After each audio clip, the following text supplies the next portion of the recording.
Hello everyone, যাচ্ছি একটা জায়গায় বেড়াতে। কোথায় যাচ্ছি, কি বৃত্তান্ত, কি উপলক্ষে যাচ্ছি, একটা স্পেশাল ডে সেটা সেলিব্রেট করতেই একটা জায়গায় যাচ্ছি। সাথে থাকো, সব শেয়ার করব। আর এই যে খুব সুন্দর ইন্টারেস্টিং ভিডিও আসতে চলছে চ্যানেলে। আর আমরা অনেকেই যাচ্ছি, কিন্তু বহরমপুর থেকে আমরা এখন আমি, আমার হাজব্যান্ড আর আমার ছেলে, বাকিদের সঙ্গে সব কাল সকালে মিট হবে। সাথে থাকো, আশা করি ভিডিওটা তোমাদের ভালো লাগবে। একদম একটি অন্যরকম ভিডিও, একটা স্পেশাল দিন, সেটাকে আলাদাভাবে সেলিব্রেট করতে আমরা একটা জায়গায় যাচ্ছি। তো চলো সাথে থাকো, দেখা যাক কোথায় যাচ্ছি আমরা। ভীষণ এক্সাইটেড। এটা গাড়িতেই হবে, রোড ট্রিপ আর কি, আবার একটা রোড ট্রিপ। তো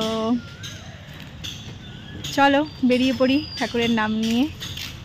এই যে আমরা সবাই মোটামুটি রেডি হয়ে গিয়েছি। এখন ঘড়িতে ভোর 4:30। আমরা কাল কৃষ্ণনগরে এসে একটা রাত ছিলাম, আর ওদিকে হরিনাম জপ হচ্ছে ঠাকুরের ভোরবেলার।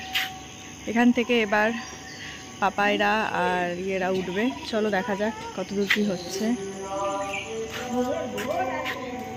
এই যে বার্থডে বয়,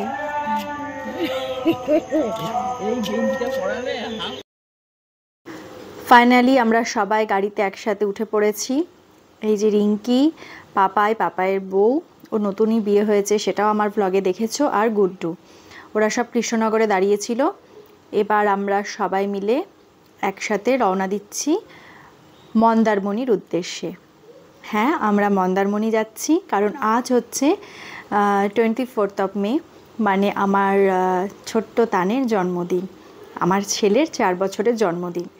তো এই 24 তারিখ উপলক্ষেই আমরা ভেবেছিলাম যে ছোটোখাটো কোথাও একটা গিয়ে ছেলের জন্মদিনটা সেলিব্রেট করব।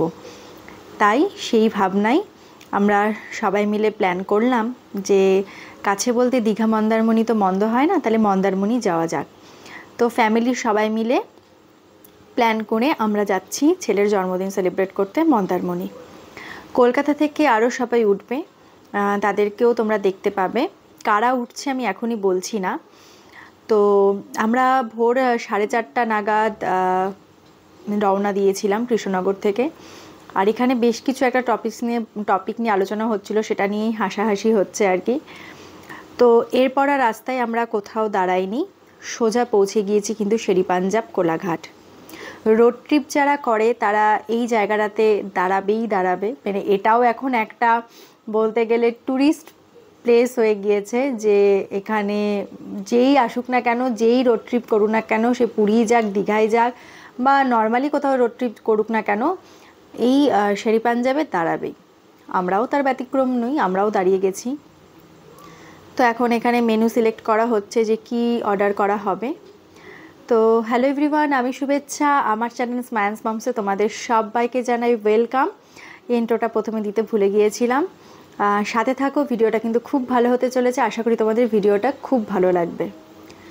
তো এখানে তান রিশুর খেলা শুরু হয়ে গেছে। আর এখান থেকে কলকাতা থেকে ননদদের ফ্যামিলি উঠেছিল, তার সাথে উঠেছিল আমার আর এক দেওর সৌরভ।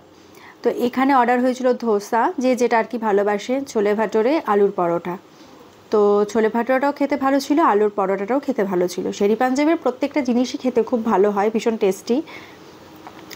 তো আমার ছেলের জন্মদিন হচ্ছে 24 তারিখ, আর ঋষির জন্মদিন হচ্ছে 26 তারিখ, মানে সপ্তর্ষি দিদির আর কি ছোট ছেলে, তার জন্মদিন হচ্ছে 26 তারিখ। তো যেহেতু মাঝে একটা দিন, তো সেই জন্য 24, 25, 26 এই 3টে দিনকে আমরা কাজে লাগিয়েই ভাবলাম যে দুটো বাচ্চারই জন্মদিন আমরা মন্দারমণিতেই সেলিব্রেট করব। তো সেইখান থেকেই সেই প্ল্যানটা আমাদের আর কি। তো যাই হোক, এখন আমরা জমিয়ে খাওয়া দাওয়া করছি। এই যে সৌরভ, পাপাই, প্রচুর কিছু আমরা অর্ডার করেছিলাম, মানে এক প্রকার এই টেবিল আর ওই টেবিলে শুধু খাওয়ার আদান প্রদান চলছে। আমরাও প্রচুর কিছু অর্ডার করেছি, লাস্টে খেতে পারিনি, সেগুলো সব ওই টেবিলে দিয়ে দিয়েছি। আর এই দুটো পুচকের জন্য অর্ডার করা হয়েছিল ব্রেড টোস্ট, এটা ওরা একদম পেট ভরে খেয়ে নিয়েছিল। এখানে বেশ কিছুক্ষণ আমরা সময় কাটিয়েছি। এখানে প্রায় আমরা ঢুকেছিলাম 9:30 থেকে 10টার মধ্যে ঢুকে গেছিলাম। এখানে যাই হোক আমাদের সমস্ত খাওয়া দাওয়া কমপ্লিট। এবার একটুখানি ফ্রেশ হয়ে উঠে পড়েছি গাড়িতে। আর যেতে যেতেই যখন আমরা ঠিক মেদিনীপুরের প্রায় চলে এসেছি, এসে দেখি এখানে মুষলধারে কিন্তু বৃষ্টি হচ্ছে। আর আমরা তো 24 তারিখ এসেছি, 3-4 দিন পরে কিন্তু একটা নিম্নচাপেরও অ্যালার্ট ছিল দীঘার দিকে। তো সেই জন্য কিন্তু ওয়েদার এত ভালো পেয়েছি, না গরম না রোদ, একদম মেঘলা ওয়েদার, তার সাথে বৃষ্টি, খুব ভালো ওয়েদার পেয়েছি আমরা। তো চলে এসেছি আমরা আমাদের রিসর্টে। আর এখানে এখন আমরা যাব আমাদের রুমে। অনেকটাই ভিজে গেছি, তো রুমটাও তোমাদের দেখাচ্ছি। এখানে আমাদের টোটাল 4টে রুম বুক করা হয়েছিল। এক জায়গায় ছিল স্ট্যান্ডার্ড রুম 3টে, আর একটা ছিল ডিলাক্স রুম।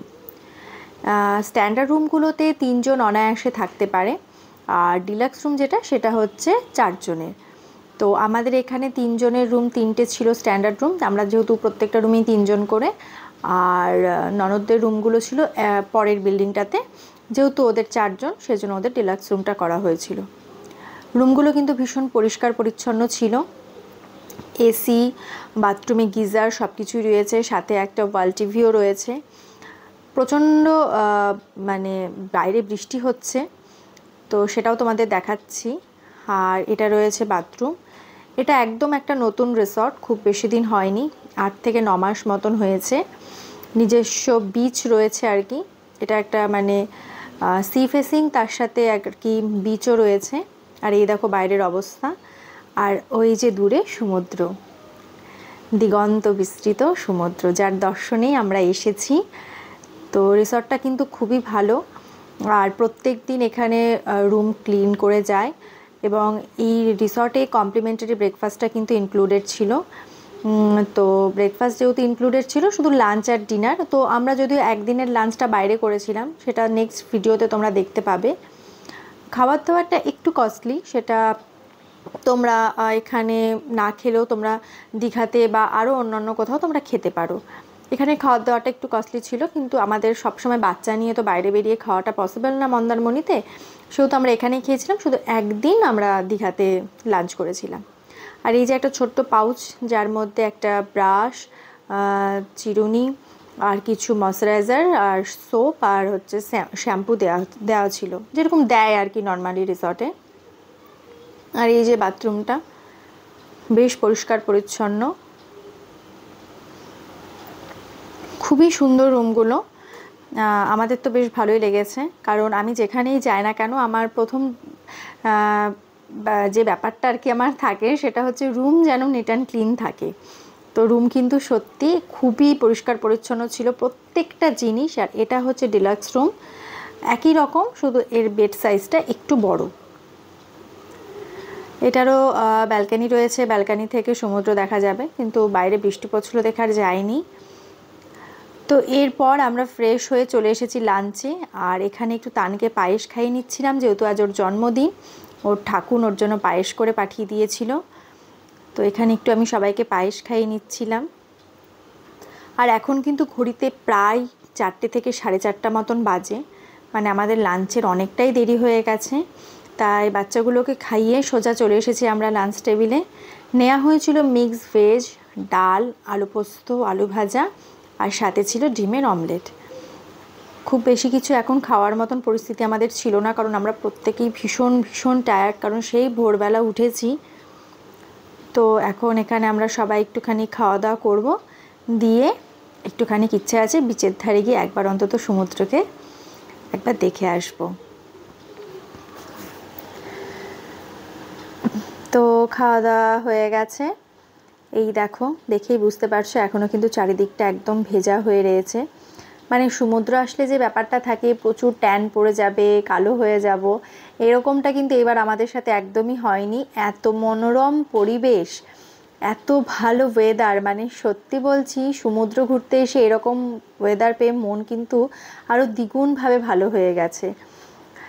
আর কি সুন্দর লাগছে তোমরা নিজেরাই বুঝতে পারবে, ঠান্ডা ঠান্ডা হাওয়া, মানে আমার তো পুরো চোখ বুজে আসছিল, এত ঘুম পাচ্ছিল। তো একটু ভাবলাম যাই সমুদ্রকে একটু সামনে থেকে দেখে আসি। আর এই জায়গাগুলোতে যে কত অজস্র কাঁকড়া তার নেই কো ঠিক। মানে এই যে আমরা হাঁটছিলাম, মানে প্রচুর কাঁকড়া, সেই ছোট বড় সব রকমের কাঁকড়া এখানে রয়েছে। ছেলেপুলেকে নিয়ে তো ভয়ই লাগছিল যে কোন সময় জুতো খুলে দৌড়াবে, কাঁকড়া না কামড়ে দেয়। মানে আর ওই দেখো তান অলরেডি কিন্তু একটা কাঁকড়া দেখতেও পেয়েছে।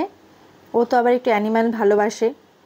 তারপরে আবার এরকম ওর সব থেকে পছন্দ হচ্ছে সি অ্যানিম্যাল। তো তোমাদের কাঁকড়া দেখাচ্ছি চলো। প্রচুর মানুষ এখানে কাঁকড়া ধরছিল। সকালবেলায় শুনছিলাম সমুদ্র নাকি একদম আমাদের রিসর্টের যে সিঁড়িগুলো দেখলে সেখানে ছিল সমুদ্রের জল, এখন অনেকটাই কিন্তু দূরে চলে গেছে। কি অপরূপ সুন্দর দেখো চারিদিকটা। আর সব থেকে আমাদের বড় পাওয়া যেটা ছিল সেটা হচ্ছে ওয়েদার। অসাধারণ ছিল ওয়েদারটা। এই 24, 25, 26-এ যারা মন্দারমণি দীঘা বেড়াতে এসেছে তারা জানবে যে এই সময় দীঘার ওয়েদার কতটা ভালো ছিল। আর এই দেখো একটা ক্র্যাব, এটাকে অনেকক্ষণ থেকেই ধরার চেষ্টা করছে। তো যাই হোক, এখানে একটুখানি আমরা নিজেদের মতন অনেকক্ষণ সময় কাটালাম। এরপর রুমে চলে যাব, কারণ সন্ধ্যাবেলা আবার একটা ছোট্ট মতন সেলিব্রেশন রয়েছে। 3টে দিন যে কিভাবে কেটে গেল সত্যি। মানে কোথাও বেড়াতে যাব এই ব্যাপারটা একটা অন্যরকম, কিন্তু যখন সেই দিনটা চলে আসে তখন নিমিষেই চোখের পলক পড়তেই মনে হয় সেই দিনগুলো চলে যায়। তো রুমে এসে একটুখানি রেস্ট নিয়েছিলাম, একটুখানি ঘুমিয়েছিলাম, খুব বেশিক্ষণ ঘুমোতে পারিনি। এরপর আমরা সবাই একটুখানি হালকা রেডি হয়ে নিয়েছি, তানকেও একটা নতুন ড্রেস পরিয়েছি। এবার আমরা রিসর্টের নিচে যে রেস্টুরেন্টটা আছে সেইখানে তানের ছোট্ট করে ওই কেক কাটবো আর কি। তো আমরা কিন্তু যখন কোলাঘাট থেকে ফিরছিলাম, মানে দীঘার দিকে আসছিলাম, তখন কিন্তু আমরা মিয়ামরের শপ থেকে একটা তানের জন্য কেক কিনে নিয়ে এসেছিলাম, আর সাথে বেলুনগুলোও নিয়ে এসেছিলাম। আর দাদাদের বলেছিলাম, এখানের যে আর কি রিসেপশনে যারা রয়েছে তাদেরকে বলেছিলাম, তারা কিন্তু এইভাবে সুন্দর করে সাজিয়ে দিয়েছে। আমরা আসলে ফোন করে গেছিলাম, তো ওনারা বলেছিল যে ওনারাই সবটা অ্যারেঞ্জ করে দেবে, কিন্তু যেহেতু বৃষ্টির ওয়েদার ছিল সেই জন্য আমরা ভাবলাম যে আমরাই, কেননা রাস্তাতে যখন যাচ্ছি মিয়ামরের সামনেই আছে, তো নিজেরাই চয়েস করে নিই। তো সেই জন্য নিজেদের চয়েস মতন কেক এনেছিলাম। প্রচুর মানুষকে দেখছিলাম এখানে অ্যানিভার্সারি, বার্থডে সেলিব্রেশন করছিল, তারা কেক বাইরে থেকে কিনে এনেই দাদাদের ফ্রিজেই রেখে দিয়েছিল। এখানে যারা রয়েছে তাদের রেস্তোরাঁর যে ফ্রিজটা রয়েছে সেখানে রাখা ছিল। তো বাড়ির সবাই দেখো এক ফ্রেমে এখানে একটুখানি ফটো তোলা হচ্ছিল, সবাই মিলে একসাথে একটু ফটো তুলছিলাম। এখানে যারা দেখছো সবাই আমার সম্পর্কে দেওর ননদ, মানে তানের কাকা, পিসি, পিসন, আর এরা এই গ্রুপটাই এবার আমরা বেড়াতে এসেছি, টোটাল 10 জন মতন। তো এরপর এখানে ছোট্ট করে কেক কাটা হবে তানে।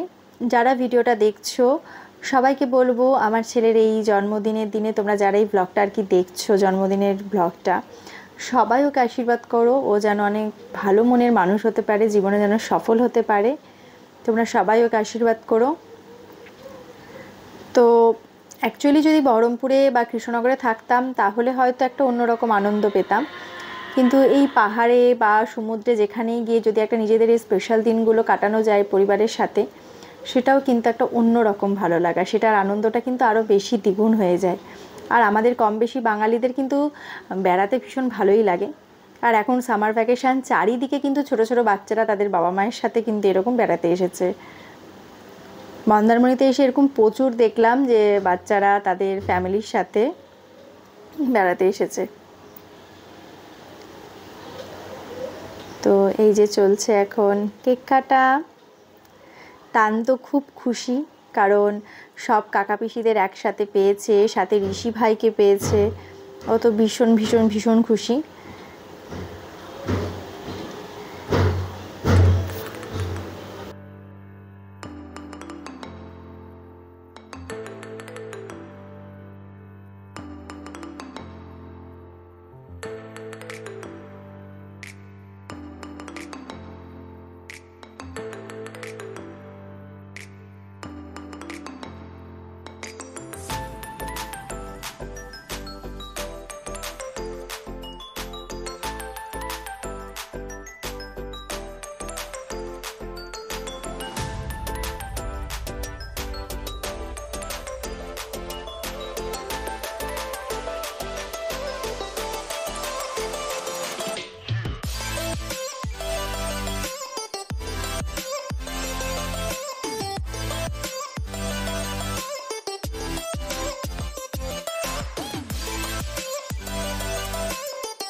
এরপর আমরা চলে এসেছি একটুখানি পুলের ধারে আর কি, রিসর্টের মধ্যেই। তো এখন ঘড়িতে প্রায় 9:30 পৌনে 10টা মতন বাজে। এখন আর ইচ্ছে করছিল না যে পুলে নামি। তো আমরা সাইডেই গান বাজছিল, তো সেখানে একটুখানি নাচ গান করছিলাম। এখানে আর কি তোমাদের সাউন্ডটা দিতে পারলাম না, কপিরাইট চলে আসবে দেখে। তো আমরা এখানে একটুখানি নাচ করছিলাম। গুড্ডু অলরেডি নেমে পড়েছে জলে। ও আর এই গান, তার সাথে এরকম সুইমিং পুল, এত সুন্দর লাইটিং, জল দেখা নিজেকে ধরে রাখতে পারিনি। ও নেমে পড়েছে জলের মধ্যে। আর আমাদের একটা ভুল হয়েছিল কি, আমরা এত তাড়াহুড়োর মধ্যে সব প্ল্যান ঠিকঠাক হয়েছিল যে আমরা কি হেয়ার ড্রায়ার নিয়ে যেতে ভুলে গেছি। তো যার জন্য এখন নামলে হয়তো অনেকটা শরীর খারাপ হতে পারে কি, সেই জন্য এই ভেবে কিন্তু আমরা নামিনি। আমরা এইখানটাতে বসে, লনটাতে বসে প্রচুর আড্ডা দিয়েছি, গল্প করেছি, সাথে ফ্রেঞ্চ ফ্রাই অর্ডার করা হয়েছিল। প্রায় 11টা পর্যন্ত আমরা এখানে বসে সবাই আড্ডা মেরে তারপর রাতে ডিনার করে যে যার মতন শুতে গেছি। তো এই ছিল আমার ছেলের বার্থডে সেলিব্রেশনের ব্লগ মন্দারমণি। এই সেকেন্ড পার্টটাও খুব তাড়াতাড়ি চ্যানেলে আসবে। আজকের মতন এই পর্যন্তই। সবাই ভালো থেকো, দেখা হচ্ছে খুব তাড়াতাড়ি। টাটা।